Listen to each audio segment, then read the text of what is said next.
Yo, what is good, YouTube? Krishan checking back in with another video. We're less than 1 week out from this year's Olympia and things are getting very interesting. And in case you guys were wondering where I've been the past few days, I was a little under the weather, but hopefully I don't sound too bad in this video. But I did want to talk about some bodybuilding news today. So in the first update of the day, we have recent physique updates from Nick Walker. And Nick Walker is looking incredible ahead of this year's Olympia. Whether you like him or not, this guy is big, conditioned, and he's definitely made some improvements from last year. Will Nick Walker move up from that 5th place placing at this year's Olympia? A lot of people think so. I've seen some people place Nick as high as 2nd, 3rd, and even a few people have him winning this year's Olympia. And I mentioned this before, but with some guys going into this year's Olympia, we don't know if they're going to be big enough to stand with these guys. We don't know if some of these guys are going to bring the conditioning, but we can pretty much almost say for sure Nick Walker is going to come in big in condition, and I'm excited to see the package that he brings this year. Hopefully he shocks the world. Now in the next update of the day, we have a recent update from Michal Krizo. After Krizo put out these images, I seen a few people say, don't pretend like Krizo can't be in the top 6. And that's very possible. Michal Krizo has top 6 Olympia genetics. If Krizo comes in peeled and his posing is on point, it's definitely a possibility. But as I mentioned in a past video, Krizo has to bring conditioning and posing we've never ever seen before for that to be a possibility. Now switching over to Iain Valliere, we have some recent updates from him. And everyone says Iain Valliere doesn't have much separation in the quads, but I think Iain just has a problem connecting with them on stage because as we can see here, very deep separation. A lot of people don't have this guy in the top 10, but Iain is a guy that's going to bring their conditioning. And in the next update of the day, we have a recent physique update from Rafa Brandao, who is Brandon Curry's pick to place 5th at this year's Olympia. Rafa has some of the best shape in the lineup, but it's just a matter of is he going to be big enough when he stands next to these guys. A lot of these guys are going to be a little bit shorter than Rafa, but pretty much have the same weight. And when you're a guy that's said to need more size or more density, the best thing I think you can do is just come in peeled to the bone and also bring incredible posing. If Rafa comes in peeled with that crazy structure, he could be in the top 10. Now switching over to James Hollingshead, we have some recent updates from him. James is looking massive right now and also looks to be in very good condition. Does look a little bit flat throughout the shoulders, however. But from what I'm looking at right now, I think it's possible for James Hollingshead to finish in that top 10 at this year's Olympia if he's able to peak 100%. As you guys know, he had an issue with peaking last year, came in flat, over dieted, but hopefully he doesn't have that same issue this year. Now in the next update of the day, we have a recent update from Blessing Awodibu. Where do you guys see Blessing placing at this year's Olympia? And this guy has been doing even more talking in the past days. I'm pretty sure you guys have seen it elsewhere. Not really going to cover that over here. And I haven't put out my Olympia predictions yet, but it's going to be very hard for Blessing to place in that top 16 in all honesty. This is a very stiff Olympia. Nothing against Blessing at all, but we have some big guys coming in with very good condition. However, if Blessing does bring his best package to date, do you guys think he could find himself within that top 10 at this year's Olympia? And in the next update of the day, we have a recent physique update from Justin Rodriguez. And I know everyone is saying the same thing, you know, Justin looks tired, he should take some time off. But to me, he actually looks pretty good here. Outside of him looking to be down in size, maybe 5 or even 10 pounds, Justin looks on point. But he doesn't have the prettiest physique, so I do think Justin needs that mass to have that freak factor that helps him place well. But hopefully he still has a great showing. Now switching over to Vlad Suhoruchko, recent updates of him ahead of this year's Olympia. And do you guys think Vlad is potentially being overlooked going into this year's Olympia? I don't really see too many people talking about this guy. Or do you guys think he's just very good at taking photos and finding magic mirrors? But I'm excited to see Vlad on stage this year. He's a young guy with a lot of potential. Now switching over to Behrooz Tabani, we have some recent updates from him. We're less than 1 week out from this year's Olympia, and unfortunately, it doesn't seem like Behrooz is going to get a visa to compete at this year's Olympia, and that really sucks for Behrooz. This guy has been working very, very hard year after year. I believe this year was his first time qualifying for the Olympia and winning the Romania Pro, and he may not be at the show just because of a visa issue, but hopefully he's still able to get that and magically get to this year's Olympia.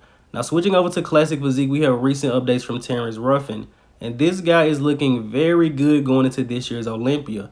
As I've said numerous times, Chris and Terrence, to me, they're at the top of the mountain. I don't see anyone challenging those two guys going into this year's Olympia. And when I think about it, have we ever seen Terrence Ruffin come into a competition off? I mean, we seen him slightly downsized at this year's Arnold Classic, but I can't remember a time where Terrence Ruffin didn't nail it at a competition. Excited to see the posing routine he brings this year. And switching over to two-time Classic Physique Olympia champion himself, Breon Ansley. How do you guys see Breon Ansley placing at this year's Olympia? Can he beat Urs Kalecinski and Ramon Dino, who just placed ahead of him at the Arnold Classic? Can he still hold off Chen Kang, Fabian Meyer, Mike Sommerfeld? Breon does look pretty good in these updates and also very conditioned, but does Breon Ansley look improved from this year's Arnold Classic or from last year's Olympia? I guess we'll see in a little under a week. Now switching over to Urs Kalecinski, these updates are a little bit older, but I still wanted to talk about them. Urs is bringing some crazy conditioning to this year's Olympia. I believe Urs Kalecinski will be the most conditioned guy in that Classic Physique top 5 this year. And I've already put out my predictions. I have Urs in 4th and Ramon Dino in 3rd. But it is a possibility that Urs Kalecinski could pass him. This level of conditioning just cannot be ignored. Also paired with the very good structure of Urs Kalecinski, he's also improved his arms a little bit this offseason as well. Now switching over to Dancovea Anderson, we have some recent updates from him. This guy's physique is just insane. Look how small the waist is in the ab and thigh and how massive the arms look, even though they're pulled behind the head. I'm excited to see this guy at this year's Olympia. Hopefully he's able to crack into that top 10. If Dancovea Anderson comes in peeled, I believe he will definitely be in that top 10. I believe Dancovea possibly has one of the best structures in the Classic Physique lineup. It's pretty bold to say. Now switching over to Wesley Vissers, we have some recent updates from him. We don't really talk about Wesley much on the channel, but my opinion on Wesley just in general, I don't really understand why he doesn't place higher than what he does. If this was actually a Classic Physique division or a Golden Era division, I believe he would do a lot better. I'm not saying he should be winning the Olympia, but definitely a little bit higher than how he's been placing. So that's why I didn't have Wesley in my top 10 predictions going into this year's Classic Physique Olympia. It just seems like the judges don't like something about his physique. And if I had to guess why Wesley isn't placing higher, I would say he needs more leg development from the front, but really from behind. Let me know what you guys think about Wesley Vissers' physique in the comment section below. And switching over to 212, we have an update from Oleh Kryvyi ahead of this year's Olympia. And really watch out for this guy. This was taken at 16 days out from this year's show, and some guys won't even bring this level of conditioning on show day.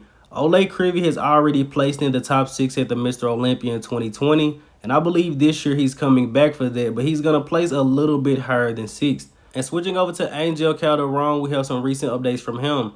And Oleh and Angel have been training together going into this year's Olympia. Those guys are actually very good friends. Now, Angel was 4th at last year's 212 Olympia. When we're going into this year's show, a lot of people are talking about top 3, top 4. A lot of new guys that have never done the Olympia. They're also talking about top 5. But I think a lot of people overlook Angel. This guy is 4th in the world for a reason, and I think he'll definitely maintain that top 5 position. And switching over to men's physique, we have a recent physique update from our current reigning Olympia champion, Brandon Hendrickson. Less than 1 week out from defending his title and also looking to claim a 4th title. Very excited for this year's Men's Physique Olympia. I will be covering prejudging and finals. Very passionate about that. Let me know if you guys want to see more Men's Physique coverage over here on the channel.